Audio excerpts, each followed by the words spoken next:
হিসেবে প্রতিষ্ঠা পায় এবং আমাদের সহকর্মী সবাই আরো নিজেদের যোগ্য করে গড়ে তুলতে পারে।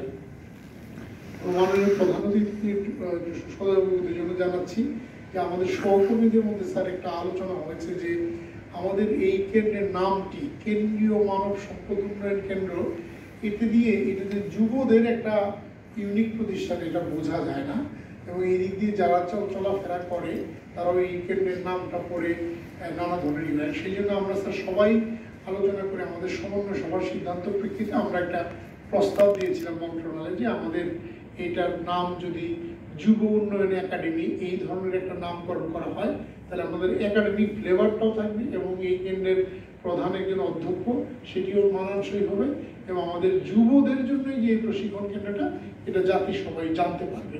এটি স্যার আপনি নতুন যোগদান করেছেন, আপনার কাছে আমরা বিশেষ দৃষ্টি আকর্ষণ করব যে যদি স্যার এটি মনোনয়ন হয় এটা সবারই মর্যাদা বৃদ্ধি করবে এবং সবচেয়ে বড় প্রাসঙ্গিকতা তৈরি করবে যে জন্য এই কেন্দ্রটি এটা তৈরি করবে স্যার।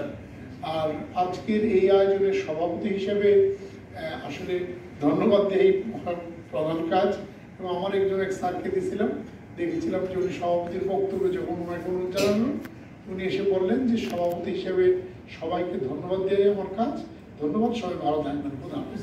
হ্যাঁ, এইটাও একটা আধুনিকতা আমার কাছে মনে হয়েছে। যেহেতু প্রয়োজন ছিল আরো অনেকগুলি কথা বললাম, কিন্তু যে মূল দায়িত্ব, সবাইকে ধন্যবাদ এবং খোদা হাফেজ।